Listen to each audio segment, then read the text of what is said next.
Train পাহাড়ি বাঁক নিতে নিতে সবাই গান গাইতে শুরু করলো। জিসান গিটার নিয়ে আসছিল, সে বাজাতে লাগলো। স্বপ্নে তার সাথে হয় দেখা, বসে বসে ভাবি তা একা একা। তাহমিদ, মুলান, ইয়েন, গালিব সবাই একসাথে গান ধরলো। রিহানা বলল, এই পাহাড়ি পথে এই বাঁকমুখটা একদম ফিল্মি হয়ে উঠেছে। তাহলে গান গাইতে হবে না, ডায়লগ দিতে হবে। পিকচার এখনো বাকি আছে আমার দোস্ত। পাহাড়ি হাওয়া হঠাৎ খুব ঠান্ডা হয়ে এলো। আরিশা শীত শীত করে কাঁপতে লাগলো।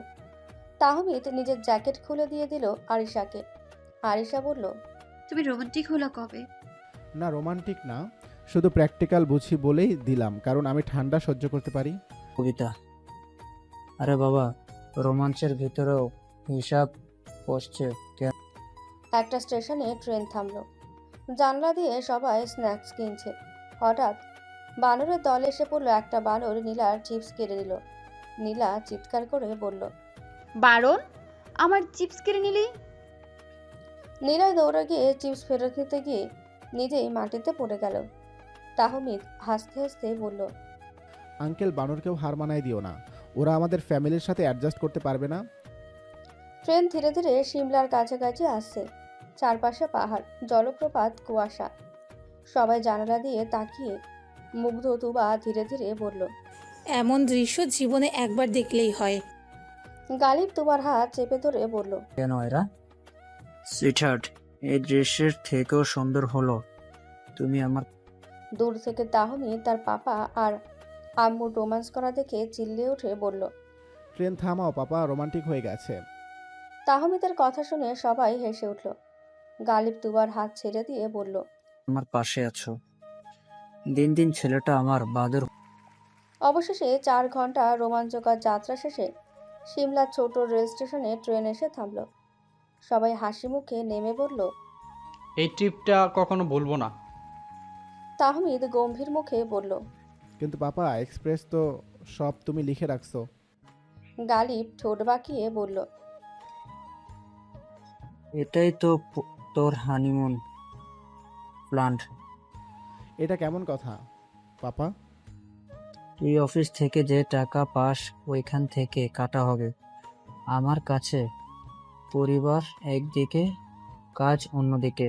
এটা তোর আঙ্কেল এটা খুব ভালো করে জানে। কেউ কিছু না বলে হোটেলের উদ্দেশ্যে রওনা দিল। পাহাড়ি শহরটার ঠান্ডা হাওয়া, চারিদিকে সবুজ গাছ আর নীল আকাশ দেখে সবাই মুগ্ধ হয়ে যায়। হোটেল রুমে ফ্রেশ হয়ে সবাই একসাথে ব্রেকফাস্ট করলো। তারপর ঠিক হলো আজকের পুরো দিনটা এক্সপ্লোর করা হবে। ব্রেকফাস্টের পর সবাই ছবি তুলছে, হেসে খেলে ঘুরছে। হঠাৎ আরিশার মুখ গোমরা হয়ে গেল। তুমি আমার ছবি তুলছো না কেন? সবাই তো দমাদম ছবি তুলছে। তাহমিদ ক্যামেরা হাতে দাঁড়িয়ে হেসে উত্তর দিল, ওরে, আমি তোর ছবি তুললেই তুই বলিস মোটা লাগছে, চোখে লাল দেখাচ্ছে, জামা ঠিক না। এসব শুনে আমার আত্মা বিরক্ত হয়ে গেছে। আরিশা রেগে গিয়ে হাত ভাঁজ করে দাঁড়ালো। তাহলে তুমি কি এখন অন্য মেয়েদের ছবি তুলবে, নিজের বউয়ের ছবি তুলে না তুলে? তাহমিদ সামনে এনে আস্তে করে কানে বলল, আমি তোকে ছবি তোলার চাইতে বেশি ভালোবাসি, কিন্তু তুই যদি এইভাবে ড্রামা করিস আমি কিন্তু পাহাড়ের নিচে ঠেলে দিব। কি বললা? এই ঝগড়া দেখে ইয়েন চিৎকার দিয়ে উঠল। এই দেখো, পাহাড়ে হানিমুন ফাইট লাভ চলতেছে। সবাই হাসতে হাসতে লুটোপুটি খাচ্ছে আর আরিশা ঠোঁট ফুলিয়ে সামনে হেঁটে গেল। তাহমিদ হাসতে হাসতে পেছন থেকে ছবি তুলতে শুরু করলো। পাহাড় থেকে সিমলার সৌন্দর্য তুবাকে মুগ্ধ করেছে। গালিব আর তুবা একসাথে পাহাড়ের ধারে দাঁড়িয়েছিল। ঠান্ডা বাতাসে তুবার শাড়ির আঁচল উড়ছে। গালিব হঠাৎ তুবার হাত ধরে বলল, সুইটহার্ট, মনে আছে 25 বছর আগে এমন এক পাহাড়ি জায়গায় তোমাকে প্রথম বলেছিলাম তুমি আমার জীবনের আসল ভরসা? তখন তুমি এত লম্বা ডায়লগ বলতে পারতে নাকি? গালিব মিষ্টি হাসি দিয়ে তুবাকে নিজের দিকে টেনে বলল, তখন পারতাম না, এখন শিখে গেছি। কারণ ভালোবাসা বয়সের সাথে ফুরোয় না, বরং আরো গভীর হয়। তুবা মৃদু লজ্জায় গালিবের কাঁধে মাথা রাখল। আশেপাশে সবাই এই দৃশ্য দেখে হাসল।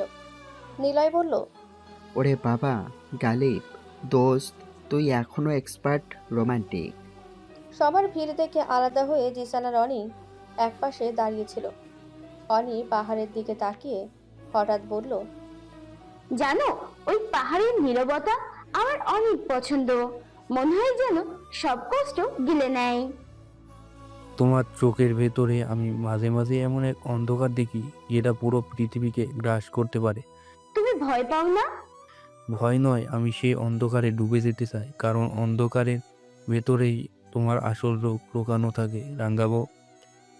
অনি এক মুহূর্ত চুপ করে জিসানের হাত ধরল। দুজনের চোখে চোখ রেখে বোঝা গেল এটাই তাদের রোমান্স, যেটা অন্য কেউ বুঝতে পারবে না। নীলা পাহাড়ি ফুল তুলছিল। নীলাই পাশে দাঁড়িয়ে তার দিকে তাকিয়ে বলছিল বারবার, তুমি জানো, এই ফুলগুলা তোমার মতোই ফ্রেশ, পিওর, একেবারে ইনোসেন্ট। ফুল তো শুকিয়ে যাবে, আমি কিন্তু শুকোবো না। নীলাই একদম সরলভাবেই বলল, তুমি আমার কাছে সব সময় তাজা থাকবা, কারণ আমি প্রতিদিন তোমাকে নতুন করে ভালোবাসবো। আরে বাপ রে, নিলয় আঙ্কেলের ইনস্ট্যান্ট ফ্লেম লাইনও এখন হেভি ওয়েট হয়ে যাচ্ছে। সবাই মজা করছে, হইচই করছে। ইয়েন আর নাদিবা একটু দূরে বসেছিল। ইয়েন ধীরে ধীরে বলল, শোন, এত ভিড়ের মাঝে আমার একটাই কথা শুধু মাথায় ঘুরছে। নাদিবা চুপচাপ তাকালো। ইয়েন হালকা হেসে ফিসফিস করে বলল, তুমি আমার ক্রাশ না, তুমি আমার কনফিউশন না, তুমি আমার ফাইনাল ডিসিশন। নাদিবা লজ্জায় মাথা নিচু করে ফেলল। কেউ বুঝতে পারল না, কিন্তু তাদের চোখে সেই লুকানো প্রেম স্পষ্ট হয়ে উঠল। রিহানা পাহাড়ি রাস্তা দিয়ে হাঁটছিল, একটু ধীরে ধীরে। মৌলান তার পাশে গিয়ে বলল, তুমি ধীরে ধীরে হাঁটো, আমি পাশে আছি। রিহানা ক্লান্ত মুখ নিয়ে হেসে মুলানকে বলল, এই ঠান্ডা আবহাওয়া আমার জন্য কষ্টকর হয়ে যাচ্ছে। মুলান সাথে সাথে নিজের জ্যাকেট খুলে রিহানার কাঁধে চাপিয়ে দিল। তোমাকে কষ্ট পেতে দেব না, আমি আছি তো। রিহানা মৃদু হাসি দিল, চোখে পানি। এই ভালোবাসাটা চেয়েছিল রিহানা সব সময়। আসলে আল্লাহ কাউকে নিরাশ করে না। রিহানা জানে মুলান তাকে ঠিক কতটা ভালোবাসে। সবাই বুঝে গেল মুলানের কেয়ারটা কোনো সাধারণ কেয়ার না, বরং গভীর এক অনুভূতি। অন্যদিকে জাবিন আর আসিফ পাহাড়ি চায়ের দোকানে বসেছিল। আসিফ চা হাতে হেসে বলল, আমি তো ভেবেছিলাম বিয়ের পর কথা কমে যাবে, কিন্তু এখন মনে হয় তোর সাথে প্রতিদিন নতুন করে গল্প শুরু হয়। চ্যাপ্টার না, এটা আসলে এপিক নভেল, যেটা কখনো শেষ হবে না। দুজনের চোখে সেই পুরনো প্রেমের উষ্ণতা ঝলমল করে উঠল। সন্ধ্যার পর সবাই একসাথে বনফায়ারের পাশে বসে গান গাইল, হাসলো, নাচলো। পাহাড়ি রাতটা যেন আরো রঙিন হয়ে উঠল। আরিশা আর তাহমিদ একে অপরকে ঠাট্টা করে আবার মিলমিশ করে নিল। গালিব আর তুবা বাকি দুনিয়া ভুলে গিয়ে নিজেদের মতো রোমান্টিক রইল। আর জিসান আর অনির রহস্যময় চোখাচোখি চলল আগুনের শিখায়। নীলয় একগুচ্ছ ফুল নীলাকে দিল। ইয়েন আর নাদিবা লুকিয়ে হাত ধরল। মুলান রিহানার জন্য গরম চা আনলো। জাবিন আর আসিফ গান শুনতে শুনতে নিজেদের পুরনো দিনের কথা বলল। পরের সকাল সকাল সবাই বের হলো সিমলার বিখ্যাত কুফরি ভ্যালিতে। বরফে ঢাকা পাহাড়ে ঘোড়ায় চড়ে ঘুরল সবাই। ইয়েন, নাদিবা আর মুলান তো একেবারে বাচ্চাদের মতো বরফ দিয়ে বল ছুঁড়ে খেলা শুরু করে দিল। রিহানা বসে তা দেখছিল। গালিব আর নিলয় পাশে দাঁড়িয়ে হাসতে হাসতে বলল, এই বয়সে বাচ্চা আবার রোগ হয় না? আরিশা ক্যামেরায় ছবি তুলতে ব্যস্ত, আর তাহমিদ একদম বডিগার্ডের মতো তার পাশে দাঁড়িয়েছিল। বিকেলে গেল মেল রোড। সবাই জমিয়ে শপিং করলো। নীলা, অনি আর তুবা দোকান থেকে দোকানে ঘুরছে।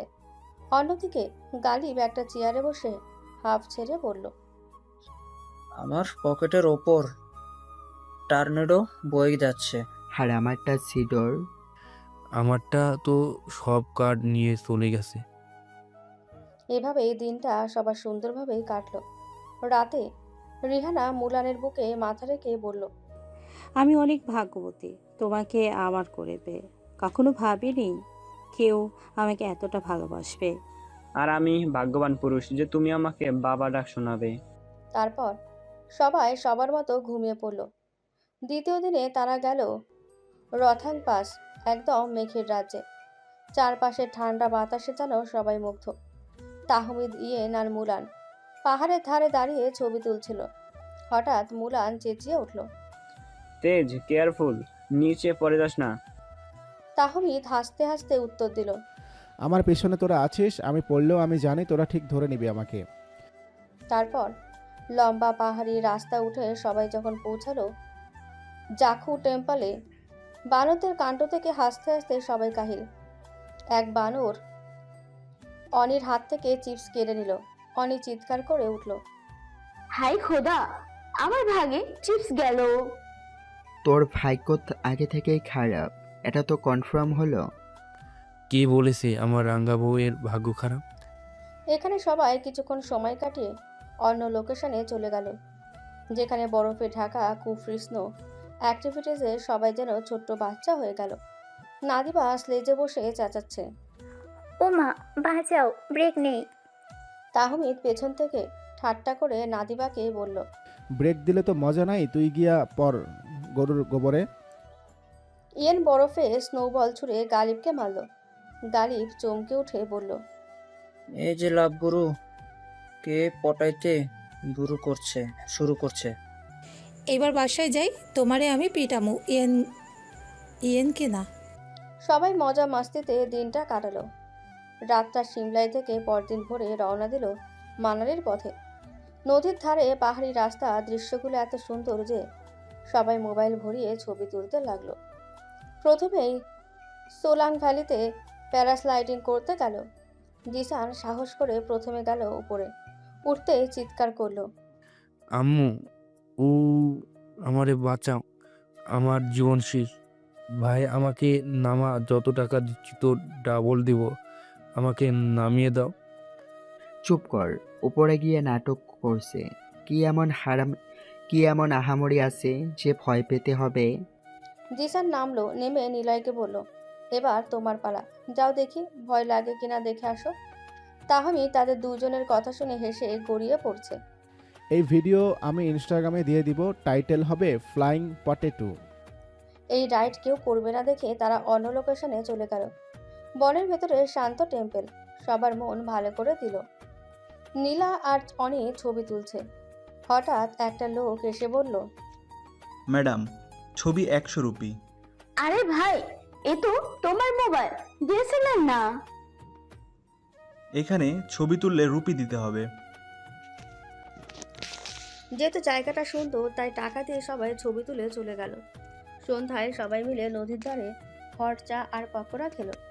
আরিশা রোমান্টিক মুডে তাহমিদের কাঁধে মাথা রাখতে গালিব হঠাৎ পেছন থেকে বলল, এহে, এটা কি ফ্যামিলি ট্যুর নাকি প্রেম ট্যুর? পাপা, তুমি প্রেম করা শিখাইলা, এখন তুমি মজা নিচ্ছ। সন্ধ্যায় সবাই হোটেলে ফিরে এলো। একে একে 2 দিনের ঘোরাঘুরি শেষে মন ভরে গেছিল। পরের দিন সকালে সবাই ব্যাগ গুছিয়ে রওনা দিল দিল্লির উদ্দেশ্যে। বড় একটা টুরিস্ট বাসে সবাই বসেছে। হাসি ঠাট্টা, গান, আড্ডা চলছিল। রিহানা জানালার বাইরে তাকিয়ে বলল, এই সফরটা আমার জীবনের সেরা সফর। তুবা হেসে মাথা নেড়ে বলল, হ্যাঁ, এই মেমোরি সারা জীবন মনে থাকবে। সারা দিনটা সবার সুন্দর কাটলো। রাত নেমে গেছে। বাস একেবারে জঙ্গলের রাস্তা দিয়ে যাচ্ছে। হঠাৎ সামনে রাস্তা আটকে দিল একটা ট্রাক। তারপর একদল ডাকাত বন্দুক নিয়ে বাসের সামনে দাঁড়িয়ে গেল। বাস থামতে ডাকাতদের নেতা চেঁচিয়ে উঠল, সবাই চুপ, যা আছে বের করো। পুরো বাসে আতঙ্ক ছড়িয়ে গেল। তুবা, অনি আর নীলা কেঁদে ফেলল। ইয়েন, মুলা, নাদিবা, রিহানা সহ বাকি সবাই ভয়ে একসাথে বসে গেল। কিন্তু হঠাৎ নিলয় দাঁড়িয়ে গেল। তার সাথে জিসান গালিবও উঠে দাঁড়িয়ে বলল, দেখুন, আমাদের সাথে কিছু নেই। আমরা অন্য দেশ থেকে ট্যুরে এসেছি, তাই আমাদের যেতে দিন। ডাকাতরা হঠাৎ গুলি চালাতে শুরু করলো। সবাই চিৎকার করে নিচু হয়ে গেল। ঠিক তখনই এক গুলি সোজা এসে লাগলো রিহানার বুকে। রিহানা সাথে সাথে মাটিতে লুটিয়ে পড়ল। মুলান দৌড়ে এসে তাকে কোলে তুলে নিল। রিহানা, কিছু হবে না তোমার, আমি আছি। রিহানা কষ্টে শ্বাস নিতে নিতে ফিসফিস করে বলল, ছোটবেলা থেকে যে ভালোবাসা পাইনি সেটা তুমি আমাকে বিয়ের পরে দিয়েছো। কখনো কারো অভাব বুঝতে দাওনি। আমাকে মাফ করে দিও, তোমাকে বাবা ডাক শোনাতে পারলাম না। এই কথা বলে রিহানার চোখ ধীরে ধীরে বন্ধ হয়ে গেল। সবার চোখ ভিজে গেল। তুবা হাউমাউ করে কাঁদতে লাগলো। না, রিহানা না। রিহানার মৃত্যু দেখে গালিবের মাথায় যেন আগুন জ্বলে উঠল। সে চেঁচিয়ে উঠল, তোরা আমার পরিবারকে স্পর্শ করেছিস, একটাকেও ছাড়বো না। গালিব একে একে ডাকাতদের মারতে শুরু করলো। তার সামনে কেউ দাঁড়াতে পারছিল না। গালিবের স্বজন যখন মারামারিতে পেরে উঠছিল না, কিন্তু ঠিক তখন পেছন থেকে এক ডাকাত বন্দুক তাক করে গুলি চালালো। তুবা চেঁচিয়ে উঠল, তেজ, তোর পাপাকে সরিয়ে দে। কিন্তু দেরি হয়ে গিয়েছিল। তাহমিদ দৌড়ে গিয়ে গালিবের পেছনে দাঁড়ালো, আর গুলি সোজা এসে লাগলো তাহমিদের বুকে। তাহমিদ মাটিতে পড়ে গিয়ে কষ্টে বলল, পাপা। গালিব দৌড়ে এসে ছেলেকে কোলে তুলে নিল। সে ফুপিয়ে উঠল। তেজ, এটা তুই কি করলি? তাহমিদ রক্তে ভেজা হাতে গালিবের গাল ছুঁয়ে অনেক কষ্টে বলল, পাপা, তুমি আমার বটগাছ। তোমার ছায়া ছাড়া এই পরিবার বাঁচবে না। তোমার কিছু হলে সব শেষ হয়ে যাবে। গালিবের ঠোঁট কাঁপছে, চোখ থেকে অশ্রু ঝরছে। সবাই চিৎকার করে কাঁদছে। আরিশা, নীলা, অনি, ইয়েন, নাদিবা একসাথে কাঁদছে। তুবা কণ্ঠ ফেটে কান্না করছে। আল্লাহ, আমার ছেলেকে বাঁচাও, ওর যেন কিছু না হয়। নীলয় আর জিসান ক্ষিপ্ত হয়ে গেল। তারা একসাথে ঝাঁপিয়ে পড়ে ডাকাতদের আধমরা করে ফেলল। ঠিক তখন পুলিশ এসে হাজির হলো, ডাকাতদের গ্রেপ্তার করলো। কিন্তু গালিবের পরিবার তখনও শোকে নিমজ্জিত। একদিকে রিহানার নিথর দেহ, অন্যদিকে রক্তে ভেজা তাহমিদ। গালিব ছেলের মাথায় হাত বুলিয়ে কাঁদতে কাঁদতে বলল, তুই আমার গর্ব, তুই আমার আশ্রয়, তুই ছাড়া আমি বাঁচবো কিভাবে তেজ? তুই তো বলেছিলি আমি বটগাছ, কিন্তু আমার ডালপালা যদি পড়ে যায় এই গাছ টিকে থাকবে কিভাবে? আল্লাহ, আমার ছেলেকে ফিরিয়ে দাও। তাহমিদ কষ্টে শ্বাস নিতে নিতে বলল, পাপা, তুমি শক্ত থাকো। তুমি ভেঙে পড়লে এই পরিবার শেষ হয়ে যাবে। আমি আছি তোমার ভেতরে। তারপর চোখ বন্ধ হয়ে গেল তাহমিদের। সবাই হাউমাউ করে কেঁদে উঠল। রাতের অন্ধকারে কান্নার শব্দ পাহাড় কাঁপিয়ে দিল। রাত প্রায় 12টা। রাস্তার গাড়ির শব্দ ভেসে আসছে, তবে হাসপাতালের করিডোর যেন মৃত্যুর নীরবতায় আচ্ছন্ন। তাহমিদকে অ্যাম্বুলেন্স থেকে দ্রুত নামানো হলো। চারপাশে ডাক্তার, নার্সদের ছোটাছুটি। জরুরি কক্ষে নিয়ে যাওয়া হলো তাকে। আরিশা ভাঙা কণ্ঠে চিৎকার করে উঠল, ডাক্তার প্লিজ, আমার স্বামীকে বাঁচান, কিছু একটা করেন, আমি ওকে ছাড়া বাঁচবো না। আরিশা কাচের দরজার ওপাশ থেকে বারবার কাঁদতে কাঁদতে হাত ছুকছে। চোখ ফুলে গেছে, ঠোঁট কাঁপছে। তুবা ছেলের মাথায় হাত বুলিয়ে দিচ্ছিল। অ্যাম্বুলেন্সে এখন দাঁড়িয়ে আছে পাথরের মতো, কিন্তু চোখের ভেতর ঢেউ খেলছে অশ্রু। তার বুকের ভেতর একটাই শব্দ, আমার ছেলে, আমার তেজকে বাঁচিয়ে দাও আল্লাহ। গালি ভেতরে ঢোকার চেষ্টা করেছিল, কিন্তু ডাক্তাররা ঠেকিয়ে দেয়। করিডোরের এক পাশে বসে মাথা হাতের ভেতর ঢুকিয়ে শুধু বিড়বিড় করছিল, আমি যদি আজ তোকে হারাই, আমি বাঁচবো না। আমি আমার ছেলেকে ছাড়া এক মুহূর্ত থাকতে পারবো না। চারপাশে অচেনা মানুষের চোখেও পানি এসে যাচ্ছিল। এত শক্তিশালী, এত প্রভাবশালী পরিবার আজ সবকিছু ভেঙে পড়েছে এক মুহূর্তে। নিলয় এগিয়ে এসে গালিবের কাঁধে হাত রাখল। ভাই, নিজেকে সামলা। তুই ভেঙে পড়লে বাকিরা কি করবে?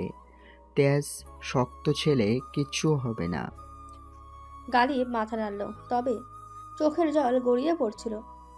আরিশা তখনও ভেঙে পড়ছিল। তুবা তাকে বুকে জড়িয়ে ধরে ফিসফিস করে বলল, কাঁদিস না, কিচ্ছু হবে না, আমাদের তেজ হার মানবে না। কিন্তু তুবার নিজের বুক কাঁপছিল ভয় আর দুশ্চিন্তায়। অন্যদিকে রিহানার মৃত্যু আরো ভেঙে দিচ্ছিল সবকিছু। অন্য এক হাসপাতালের এক কোণে অন্যরকম দৃশ্য। একটি সাদা কাপড়ে ঢাকা মরদেহ, চারপাশে নীরব কান্নার শব্দ। মুলান হাঁটু গেড়ে বসে আছে, দুহাতে রিহানার ঠান্ডা হাত ধরে বারবার বলছে, তুমি আমাকে ছেড়ে গেলে কেন রিহানা? আমরা তো স্বপ্ন দেখেছিলাম একসাথে থাকার, একসাথে পাহাড় ঘুরবো, পৃথিবী ঘুরবো। আজ তুমি আমাকে মাঝপথে একা ফেলে গেলে কেন? মুলানের কণ্ঠ ভেঙে যাচ্ছিল, চোখে পানি নেই, শুধু হাহাকার। জিসান এগিয়ে এসে কাপা কণ্ঠে বলল, মুলান, নিজেকে সামলাও। রিহানা তোমাকে রেখে গেছে, কিন্তু ওর স্মৃতি কখনো মরবে না। ইয়েন পাশে দাঁড়িয়ে কান্না থামাতে পারছিল না। ফিসফিস করে বলল, রিহানা, এমন বিদায় আমি মেনে নিতে পারছি না। মনে হচ্ছে বুক ফেটে যাবে। নাদিবা একপাশে মাথা নিচু করে দাঁড়িয়েছিল। চোখ থেকে অশ্রু গড়িয়ে পড়ছিল একের পর এক। সে চুপচাপ রিহানার পায়ের কাছে দাঁড়িয়ে শুধু বলল, তুই অনেক মিষ্টি ছিলি রিহানা, তোকে কখনো ভুলতে পারবো না। আমাদের এখন শক্ত হতে হবে। রিহানের মরা দেহ বাংলাদেশে নিতে হবে। তখনই পুলিশ ক্লিয়ারেন্স হাতে এলো। কাগজ দেখে সবাই প্রস্তুত হলো। সাদা কাপড়ে ঢাকা রিহানাকে কফিনে রাখা হলো। মুলান হঠাৎ চিৎকার করে উঠল, না, ওকে এভাবে নিয়ে যেও না। একবার চোখ খুলো রিহানা, একবার আমার নাম ধরে ডাকো। আমি সহ্য করতে পারছি না। জিসান, ইয়েন, নাদিবা নীলা মিলে তাকে সামলালো। তবুও তার বুক ফেটে যাচ্ছিল হাহাকারে। একপাশে জরুরি কক্ষে জীবন মৃত্যুর লড়াই করছে তাহমিদ, অন্য পাশে কফিনে শুয়ে আছে রিহানা, চিরতরে নীরব। যে পরিবার কালকেও অনেক হাসির ভেতর দিয়ে সময় পার করেছিল, আজ দুই হাসপাতালের কোণায় কান্না করছে। তুবা আর আরিশা দাঁড়িয়ে কাচের ভেতরে তাকিয়ে আছে, যেখানে ডাক্তাররা তাহমিদকে বাঁচানোর জন্য লড়ছে। অন্যদিকে মুলান দাঁড়িয়ে আছে কফিনের পাশে, বারবার ফিসফিস করে বলছে, আমরা একসাথে স্বপ্ন দেখেছিলাম রিহানা, আমি একা বাঁচবো কিভাবে তোমাকে ছাড়া? সবাই চোখে একটাই প্রশ্ন, ভালোবাসা এত নিষ্ঠুর হতে পারে? আজকের দিনটা যেন অভিশপ্ত হয়ে এসেছিল সবার জন্য। রিহানার নিস্তেজ মরদেহ ঢাকা সাদা কাপড়ে জড়ানো, সবার চোখ লাল হয়ে আছে কান্নায়। মুলান, ইয়েন, জিসান, কারো মুখে কোনো কথা নেই, শুধু নিঃশব্দে বিমানে উঠছে সবাই। বিমানের কেবিনে চাপা কান্নার শব্দ। ইয়েন জানালার পাশে বসে হাত দিয়ে মুখ চেপে রাখে। জিসান মুলানের হাত শক্ত করে ধরে আছে, যেন একটু সাহস খুঁজছে। মুলান মাথা নিচু করে বসে আছে, তার চোখ বন্ধ, ঠোঁটে কাঁপা কাঁপা ফিসফিসানি। রিহানা, একবার চোখ মেলে তাকাও তো, আমি এখানে আছি। কেবিন ক্রুরাও এই দৃশ্য দেখে চুপ হয়ে যায়, যেন গোটা বিমানটায় শোকের কালো মেঘে ঢেকে আছে। ঢাকা এয়ারপোর্টে নামতেই নওয়াজ, নাফিস, তৌহিদ খান সহ সবাই এসেছে। সবার চোখে শুধু জল। মুলান আর ইয়েন ভেঙে পড়েছে। নীলা, জাভিন, সাইফ, নাদিবা, জিসান কেউই চোখের জল আটকাতে পারছে না। দ্রুত সিদ্ধান্ত হলো, রিহানাকে গালিবের পারিবারিক কবরস্থানে দাফন করা হবে। সবাই একসাথে সেখানে যায়। ইমামের কণ্ঠে দোয়া পড়া শুরু হয়। ইন্নালিল্লাহি ওয়া ইন্না ইলাইহি রাজিউন। মাটির বুকে রিহানার ঠাঁই হলো শেষ মাটির ঢেলা ফেলে যখন কবরে ঢেকে দেওয়া হলো। মুলান বুক ফেটে কাঁদতে কাঁদতে বসে পড়ল মাটিতে। ইয়েন এসে মুলানকে ধরে টেনে তুলল। চল ভাই, শক্ত হয়ে দাঁড়া। তুই ভেঙে পড়লে সবাই ভেঙে পড়বে। মুলান শুধু মাথা নেড়ে বলল, ও চলে গেল ইয়েন, আমার পৃথিবীটা একসাথে ভেঙে গেল। সবাই যখন গাড়িতে ফিরছিল, পরিবেশটা একদম নীরব। কেউ কথা বলছে না, শুধু চোখে ক্লান্তি আর বুকের ভেতর চাপা ব্যথা। গাড়ি জানলা দিয়ে তাকিয়ে থাকতে থাকতে হঠাৎ মুলান কিছু একটা দেখে ফেলল। তার চোখ বড় বড় হয়ে গেল। রাস্তার ওপাশে রিহানা। রিহানা সাদা ড্রেস পরে দাঁড়িয়ে আছে, কোলের মধ্যে একটা ছোট্ট মেয়ে। সে মেয়েটার হাত ধরে রাস্তা পার হওয়ার চেষ্টা করছে। মুলান এক জায়গায় উঠে দাঁড়ালো, গাড়ির ভেতর থেকে গলা ফেটে চিৎকার করে উঠল, রিহানা, সাবধানে রাস্তা পার হও, আমি আসছি। সবাই অবাক হয়ে তাকায় মুলানের দিকে। তার আগেই মুলান গাড়ি থেকে নেমে পড়েছে। ইয়েন চেঁচিয়ে ওঠে, মুলান, কোথায় যাচ্ছিস তুই? কিন্তু মুলান শুনছে না। মুলান গাড়ির দরজা খুলে ছুটে যায় রাস্তায়। রাস্তার মাঝখানে দাঁড়িয়ে চিৎকার করছে, রিহানা দাঁড়াও, আমি আসছি তোমার কাছে। রিহানা যেন হালকা করে মুচকি হাসলো। মেয়েটার হাত শক্ত করে ধরে মুলানের দিকে তাকালো। ঠিক তখনই একটা ভয়ঙ্কর শব্দ, ব্রাম, একটা ধাক্কার শব্দ, গাড়ির ব্রেক কষার শব্দ, মানুষজনের চিৎকার, সবকিছু মিলেমিশে একসাথে ভেসে আসে। সবাই দৌড়ে গিয়ে দেখে রাস্তায় পড়ে আছে মুলান। তার শরীর নিথর, মুখের কোণে এখনো এক অদ্ভুত হাসি, যেন রিহানাকে ছুঁয়ে ফেলেছে অবশেষে। ইয়েন মাটিতে বসে মুলানকে বুকে তুলে ধরে হাউমাউ করে কাঁদছে। জিসান মুখে হাত দিয়ে দাঁড়িয়ে আছে, কিছু বলতে পারছে না। নাফিস চোখের জল আটকাতে পারছে না। আর তৌহিদ খান বুকে হাত দিয়ে কাঁপছে। রাস্তার ওপাশে কেউ নেই, না রিহানা না বাচ্চা মেয়ে, শুধু হাওয়ার ঝাপটা আর সাদা পোশাকের কল্পনা। ইয়েন কান্না করছে। মুলান ইয়েনের কোলে মাথা রেখেছে। মুলানের চোখ বন্ধ হয়ে আসছে।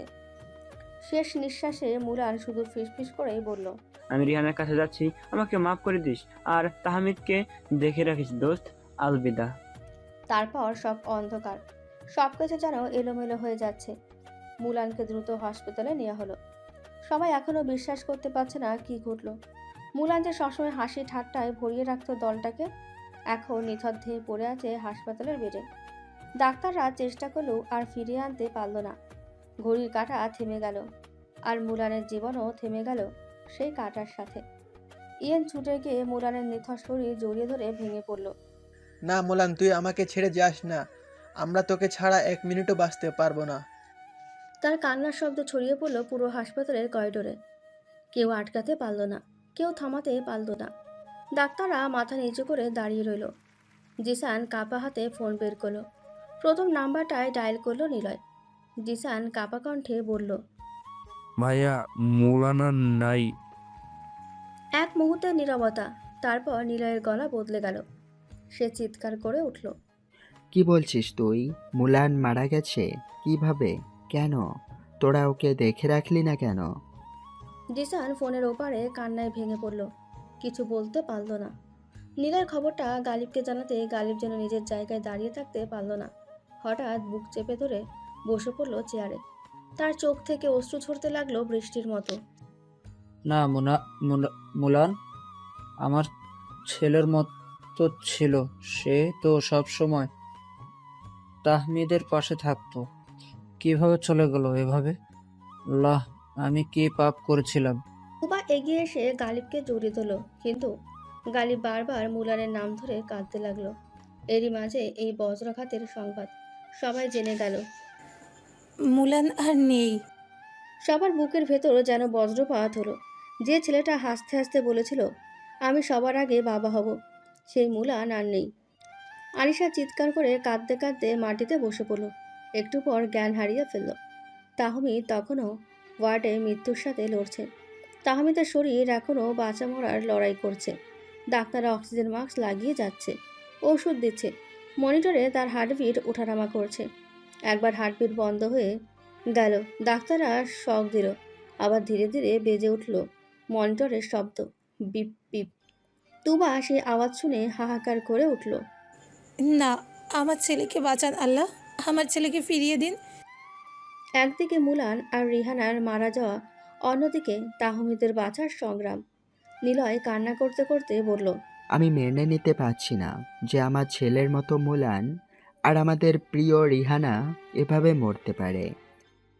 নিলয়, শান্ত হও। এখন আমাদের প্রার্থনা করতে হবে, তাহমিদকে বাঁচাতে হবে। অনি নিঃশব্দে কাঁদতে কাঁদতে জানালায় দাঁড়িয়ে আকাশের দিকে তাকালো। আল্লাহ, আর কত পরীক্ষা নেবেন আমাদের? রাত গভীর হলো। হাসপাতালের আলো আধারিতে কান্নার শব্দ থামছে না। মৃত্যুর ছায়া চারপাশ ঘিরে ধরেছে। একদিকে মুলান আর রিহানার নিথর দেহ কবরে, অন্যদিকে তাহমিদের লড়াই। সবাই জানে কাল সূর্য উঠবে কিনা সেটা গুরুত্বপূর্ণ না, কিন্তু তাহমিদ উঠবে কিনা সেটাই এখন একমাত্র প্রশ্ন। সব যেন এলোমেলো হয়ে যাচ্ছে। সেই রাতেই মুলানকে দাফন করা হলো রিহানার কবরের পাশে। তাদেরকেও আটকাতে পারল না। তারা তাদের জীবন দিয়ে ভালোবাসার প্রমাণ রেখে গেল দুনিয়ার মাঝে। সাদা দেওয়ালের মাঝে এক ধরনের অস্বস্তিকর ভারী বাতাস ভেসে বেড়াচ্ছিল। 3 দিন ধরে সবাই অপেক্ষা করছে তাহমিদের জ্ঞান ফেরে কিনা। তুবা সারাদিন কাঁদতে কাঁদতে চোখ লাল করে ফেলেছে। গালিব শক্ত থাকার চেষ্টা করছে, কিন্তু তার চোখের কোণেও লুকিয়ে থাকা কান্না সবাই বুঝতে পারছে। আরিশা তো না খেয়ে পাগলের মতো হয়ে গেছে। তাহমিদ যেন মৃত্যুর দুবার থেকে ফিরে আসছে ধীরে ধীরে। হঠাৎই এক দুপুরে তার আঙুল নড়ে ওঠে। তুবা ছুটে গিয়ে ডাক দিল, তেজ বাবা, আমার চোখ খোল তুই। তাহমিদ ধীরে ধীরে চোখ খুলল। ভাঙা গলার স্বরে বলল, আম্মু। এই একটি শব্দেই পুরো ওয়ার্ড কেঁপে উঠল। সবাই ছুটে এলো। তার পাশে গালিব তার হাত শক্ত করে ধরে বলল, তুই আবার ফিরে এসেছিস তেজ? তুই তুই আমার যোদ্ধা ছেলে। কিছুক্ষণ সবার মুখে আনন্দের ছাপ ফুটে উঠল। নিলয়, অনিল, আরিশা সবাই তাহমিদকে ঘিরে আনন্দে কেঁদে ফেলল। তাহমিদ দুর্বল কণ্ঠে হেসে বলল, কি ব্যাপার, আমি তো আর কোথাও যাচ্ছিলাম না, তোমরা এমন কাঁদছো কেন? কিছুক্ষণের মধ্যেই তাহমিদের চোখ মুলান আর ইয়েনকে খুঁজতে লাগলো। তাহমিদ গালিবকে বলল, পাপা ইয়েন কোথায়? আর মুলান কই? আমার দুই পাগল বন্ধুদের তো কোথাও দেখতে পাচ্ছি না। ঘরে হঠাৎ করেই এক অস্বস্তিকর নীরবতা নেমে এলো। কেউ কোনো উত্তর দিচ্ছে না। তাহমিদ অবাক হয়ে গালিবের চোখে তাকালো। পাপা, আমি জিজ্ঞেস করছি, উত্তর দাও, রিহানা আর মুলান কোথায়? গালিব চুপ হয়ে যায়, গলার স্বর ভারী হয়ে উঠল। নিলয় পাশে এসে হাত রেখে বলল, টেস, তুই আগে সুস্থ তো হ, পরে সব বলবো। কিন্তু তাহমিদ জেদি একগুঁয়ে, সেটা সবাই জানে। তার কাছে এইসব লুকানো কঠিন। না, আমি এখনই সব জানতে চাই পাপা। আমি শান্ত হব না যতক্ষণ না জানছি। গালিব গভীর নিঃশ্বাস নিল, চোখ থেকে টলমল করে জল বের হয়ে এলো। তারপর ধীরে ধীরে বলল, মুলান আর রেহানা, তারা আর বেঁচে নেই। এই খবর শুনে যেন মুহূর্তেই সব আলো নিভে গেল। তাহমিদের বুক থেকে গর্জন করে কান্না বেরিয়ে এলো। না পাপা, না, এটা হতে পারে না। মুলান আমার ভাই ছিল, আমার আত্মা ছিল, আমি ওকে ছাড়া বাঁচবো না। আমাকে ওর কাছে নিয়ে চলো পাপা, আমি মুলানের কাছে যেতে চাই, এখনই যেতে চাই। গালিব জানে তাহমিদের জেদ ভাঙা অসম্ভব, তাই ডাক্তারদের সাথে কথা বলে ডিসচার্জ নিয়ে নিল। সবাই বিমর্ষ কান্নায় ভেঙে পড়া পরিবেশ নিয়ে বাংলাদেশে ফিরে আসার প্রস্তুতি নিল। ফ্লাইটে কারো মুখে হাসি নেই, শুধু এক অদ্ভুত নীরবতা, শুধু এক অদ্ভুত নিস্তব্ধতা, চোখে পানি আর ভেতরে অসহ্য কষ্ট। ঢাকা এয়ারপোর্টে নামার পর গালিব সোজা বাড়ি না গিয়ে গাড়ি ঘুরিয়ে দিল। তাহমিদ জানত পাপা তাকে সরাসরি মুলান আর রিহানার কবরে নিয়ে যাবে। গাড়ি থেমে গেল এক শান্ত নির্জন গোরস্থানে। সেখানে দুটি কবর পাশাপাশি, একটা মুলানের, একটা রিহানার। চারিদিকে শীতল বাতাস বয়ে যাচ্ছে। আর একটা বড় গাছের নিচে বসে আছে ইয়েনের চোখ ফোলা, ঠোঁট শুকিয়ে গেছে, চুল এলোমেলো। তাহমিদকে দেখে হঠাৎই সে ছুটে এসে তাকে জড়িয়ে ধরল। তেজ! ইয়েন আর্তনাদ করে কেঁদে উঠল, তাহমিদকে জড়িয়ে ধরল। আমরা তিনজন একসাথে ছিলাম, তিনজন একটা আত্মা ছিলাম, আর আজ আমাদের একজন নেই। আমি যেন নিতে পারছি না তেজ। তাহমিদও হাউমাউ করে কাঁদতে শুরু করলো। মুলান ছাড়া আমরা বাঁচবো কিভাবে ইয়েন? আমরা তো তিনজন মিলে পৃথিবীর সবচেয়ে সুন্দর ক্রয় ছিলাম। এখন কেন আমাদের ভাগ্য এমন হলো? সবাই কাঁদছে একসাথে। গালিব, নিলয়, তুবা, জিসান সবাই দাঁড়িয়ে সেই দৃশ্য দেখছিল। তাদের চোখ থেকে পানি গড়িয়ে পড়ছিল নীরবেই, কারণ তারা জানে তাহমিদ, ইয়েন আর মুলান শুধু বন্ধু ছিল না, তারা ছিল একে অপরের আত্মার অঙ্গ। আজ সেই আত্মার একটা অংশ চিরতরে চলে গেছে। গোরস্থানের শীতল বাতাসে তখন শুধু ভেসে বেড়াচ্ছিল তিনজন ভাঙা আত্মার আর্তনাদ। একটা বন্ধুত্বের, একটা ভ্রাতৃত্বের, একটা অসমাপ্ত স্বপ্নের কান্না।